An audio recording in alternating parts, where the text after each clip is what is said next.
All right, welcome back to the channel, everyone. If you're returning to my channel, thank you so much for the support. I can't say that enough. I really appreciate it. If you're new to the channel and you think I deserve it after watching that video, then go ahead and hit the like, hit the subscribe. I appreciate that also.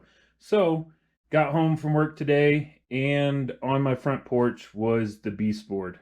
So, inside here should be a Beastboard. Now, I do have to caveat this and say Beastboard reached out to me and asked if I'd do a review on their board. They did send me this board for free. And I said, as long as you don't mind me being completely honest about it, then sure, I'll do a review on your board. So you know how these unboxing go. Let's get into the box. We can see right here, the box is already damaged. It's not a box within a box. I can actually see part of the board right there. So the box is damaged. It did take, I don't know, about a month or two to get. So don't think that this is going to get to you quickly. It did come sea shipment, so that takes a while from China. Yeah, let's get this out on the table, give you my first impressions.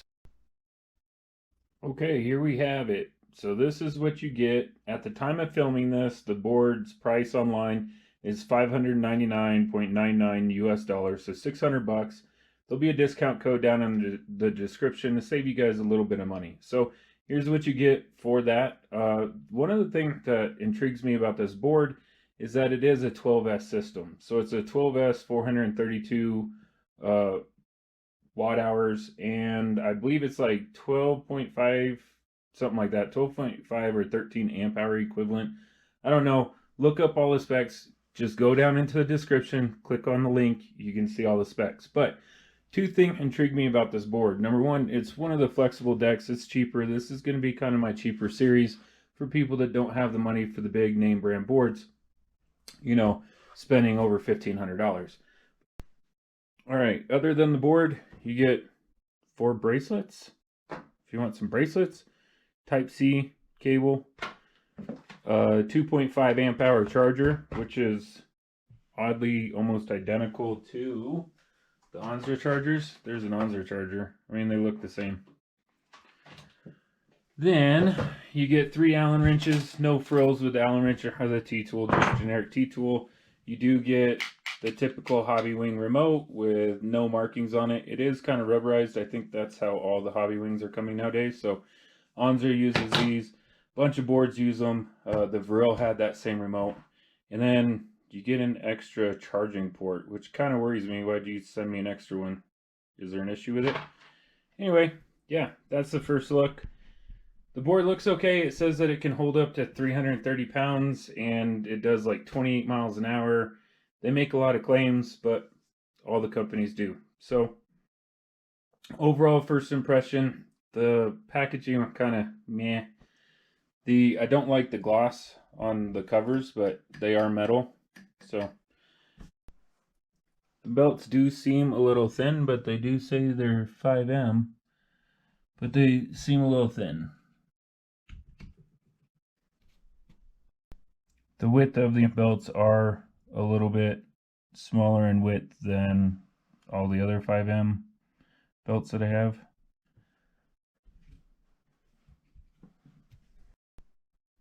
There's a look at the bottom of the board.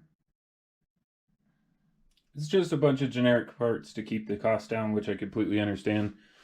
Motors seem of decent size.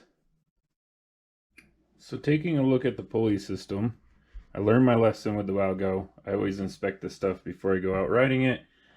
So first thing is first, the belt covers right here, they're Phillips screws, which they did not give you a Phillips screwdriver with the kit. They only gave you Allen wrenches. Not a big deal. I can get a Phillips screwdriver, but know that you're going to have to carry a Phillips in your backpack if you want to change belts.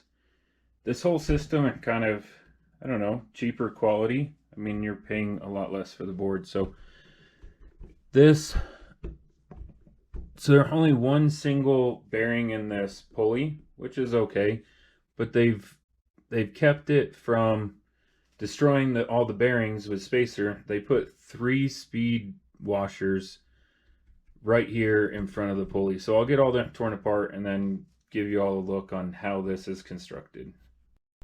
Okay, here we go. Here's the pulley. It has a ginormous bearing back here.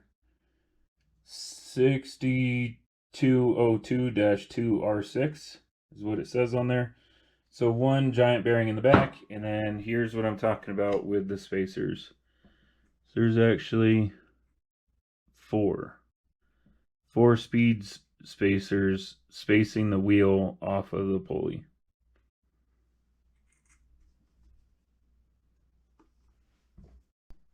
Here's the wheel off the board. Pulley fits in there perfectly, just fine. Now, here's a cloud wheel. Pulley does not fit. So, if you're wanting a Beastboard to run cloud wheels, you can't do it. Or, if you have pulleys that run cloud wheels, you cannot run the Beastboard wheels on those pulleys. Gonna have to find another option.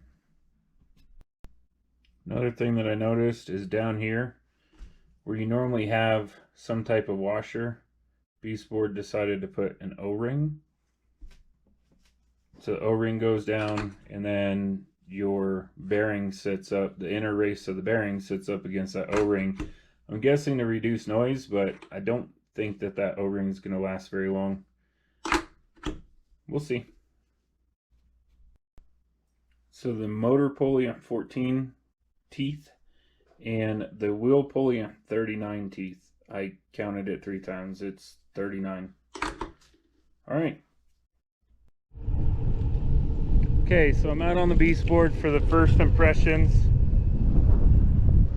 Super windy today. All right, so I'm going to state the obvious right off the get-go. It feels like a $700 board because it is a $700 board, and it's not as responsive as the other boards I've been riding recently because it's single kingpin trucks. That's not the board's fault.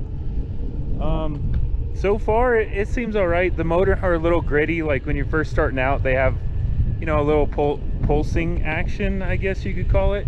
It just feel a little gritty. Board is pretty quiet.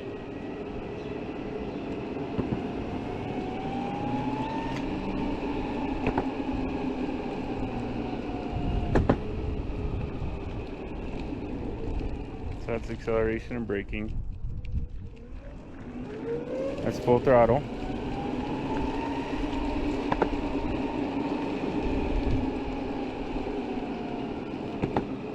The wheels are actually really smooth. I do like the wheels on it so far. I don't know how, you know, that honeycomb design will affect the range and everything else, but that's not really what the board is for. This isn't for long distance ranges. It feels a lot like the Wowgo. I'll be honest, it feels like the Wowgo. There are a couple things that I'm disappointed in right away. Beastboards include extra belts, especially if you're going to run a different size belt than anybody else. They're thinner than all the other belts that I have. I thought that went the 5M part of the number, but I guess I'm wrong. These are 5M, but they're definitely thinner. So if you're going to do that, include extra belts.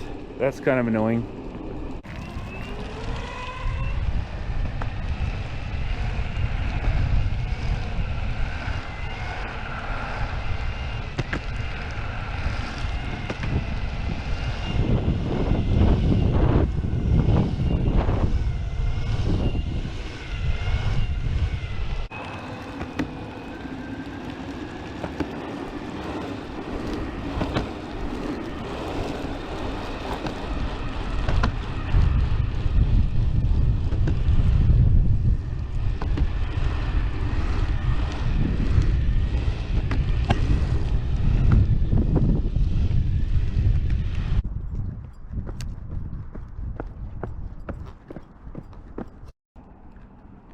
All right, let's do a quick acceleration test and then braking. So that's full power, 10,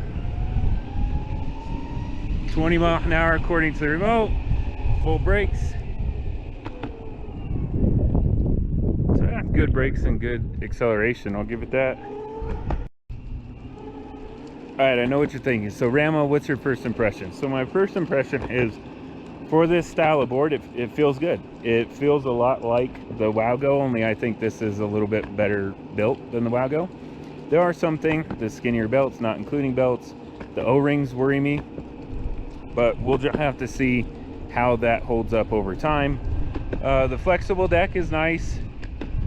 The one thing that I'll say in this market of sub $1,000 boards with the flexible deck, the boosted style boards, call it what it is, boosted style, the flexible deck, higher deck, and then the motor underneath the board, under $1,000, the market is just absolutely saturated.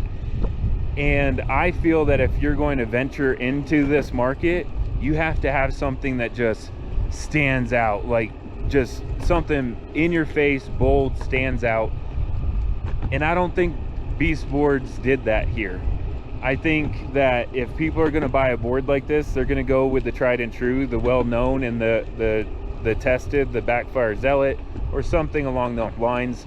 There's so many boards in this area of the market that it's hard for a new board company or newer board company to kind of stand out. But so far it's been great. It feels like a good board for $700. I'm actually kind of impressed with it. I thought it was going to feel a lot more rough, or unpolished, I should say. But so far it feels good. So that's going to wrap up my initial ride and first impression. I put 3.7 miles, so it'll be 4 miles by the time I get back to the house, and I'm still down 1 bar. So far it seemed good. I mean, it feels a lot like the Wago, like I said, but if I were given the option of the Wago or this, I'd obviously pick this, only because I know that the Wago didn't work for me, and it broke in 70 miles and the company didn't back their product. So I would take this, take it in a grain of salt. I don't ride a lot of these boards, it's not my style, but I'll try to get you as much information, unbiased information, as I can. Over the next couple months, I'll release a couple more videos about this board. And if you're interested in that board, please feel free to ask questions, and I'll try to get you good, accurate answers based off of my personal experience. All right, so thanks a lot. Appreciate you guys watching the video, and catch you on the next one. The wheels get super dirty super fast.